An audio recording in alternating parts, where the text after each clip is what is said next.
The Sony A6700 with its brand new sensor, AI-powered autofocus, in-body stabilization, and even gyroscopic data built in will surely make sure you'll never miss a shot. Not to mention its 4K at 120 frames per second, 422 10-bit. Hello everybody and welcome to the channel. Today I'm going to be talking about my upgrade to the Sony A6700. In the last video I explained that I would be getting a newer camera. I wasn't sure if I was going to be going, I need the lav mic. I was in between going full frame with the Sony A7 IV and APS-C with the A6700. So we're going to be finding out whether my choice of a APS-C sensor was a dumb decision or a good decision. The A7 IV is priced around a few $100s more than the A6700, but it is a much bigger camera which requires much more expensive lenses.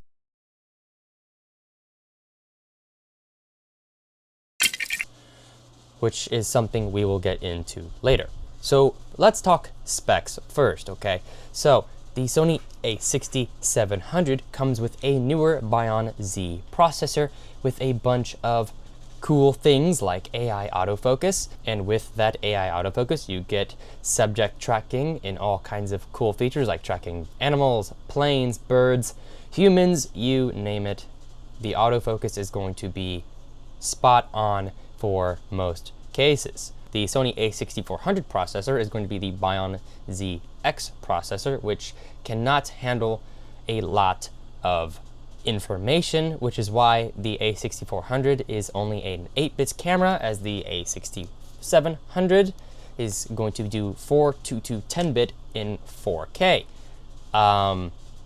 As well as being able to go all the way to 4K 120, which I can't show you guys today because I don't have an SD card fast enough for the camera, but plenty of other videos out there that you guys can view that. I will do my very best in here with what I have, as each SD card is about $100, and that's a lot of money for something of this size. Because the A6400 can only do 8-bit video, that makes it not great for things like S-Log3 and color grading.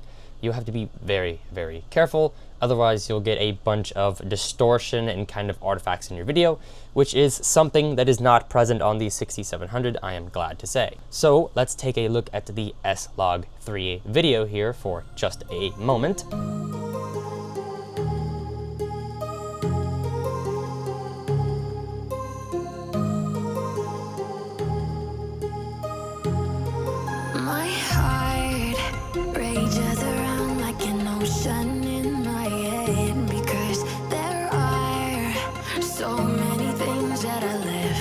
Now, I am no color grade pro here or master or anything of the sort. I am just now learning color grading because I wasn't able to color grade on the A6400, which you are currently seeing now. The A6700, it's hard in low light, I will say. The low light performance is not that great if you are trying to do S-Log3 or anything low light in general, which is maybe a reason I should have went with the A7 IV over the 6700. But is it really $500 or $600 more worth it in low light? I don't think that was worth the $500 or $600 upcharge from the 6700, especially since the A7 IV goes into crop mode anyways, into 4K 60. So if I am able to do 4K 60 on here with no additional crop, it is equivalent, you would think. But you get a smaller form factor, AI autofocus, and a lot of other things that this camera can do slightly better than the A7 IV, which is why I went with this camera. Now, you're not going to be losing out on any video quality here, as the A6700 is a 6K sensor, which is then downsampled into 4K. Don't use the 1080p video though. The 1080p video, in my opinion, is not great on any of the APS-C cameras. I am not really sure why. I think it has to do with downsampling so much that there's just the detail is just completely gone.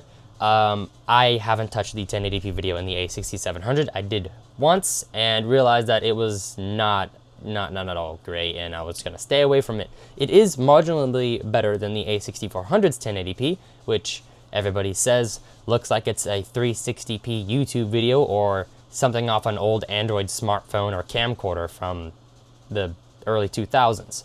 So with the Sony A6700, we are also getting a new backlit sensor, which means, in theory at least, we should be seeing much better low light performance.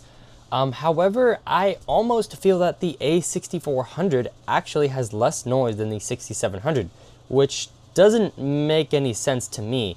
I'm not sure why, but I put the aperture and everything to the same settings and put them side by side, and I ended up getting less noise on the A6400. The lens I'm using right now is the kit lens, and I was using this lens, which is a much higher quality lens. So, I mean, the lens is longer, so there could be less noise, more noise because of the lenses. I don't know. It was a strange anomaly to see. Not sure, I'll have to do some more testing on that. So, and another amazing feature that was super important for me when upgrading is I wanted a camera that had that gyroscopic data, which is something that the newer Sony cameras have. Most of the newer Sony cameras anyway.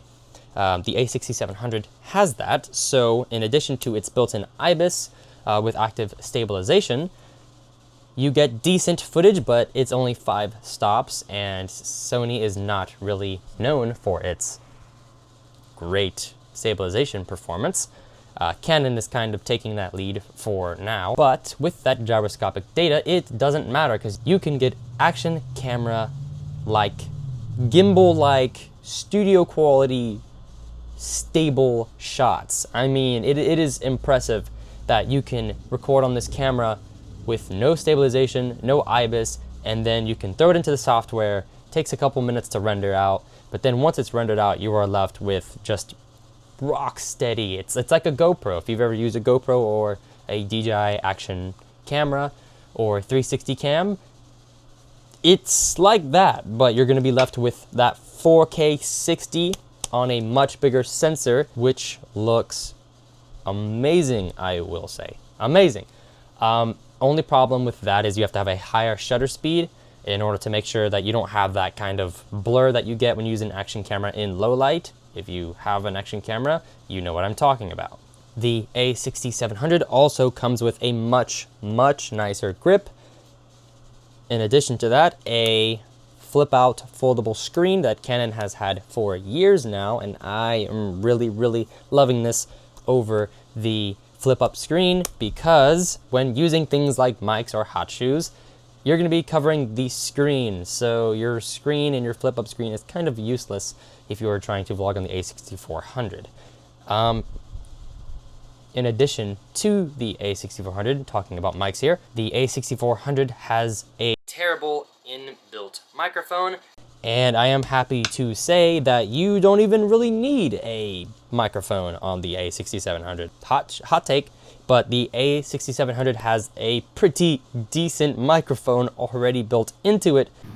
Okay, so this is what the microphone sounds like.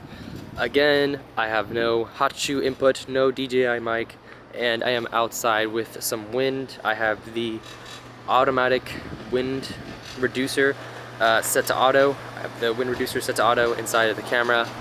So I'm gonna stand next to the AC unit, which is really noisy. Are you able to still hear me? Do I sound okay? How does the audio sound? Maybe if I move a little further away, does it get a little better? And here, I got some wind blowing this direction, so the wind is gonna be blowing directly into the camera.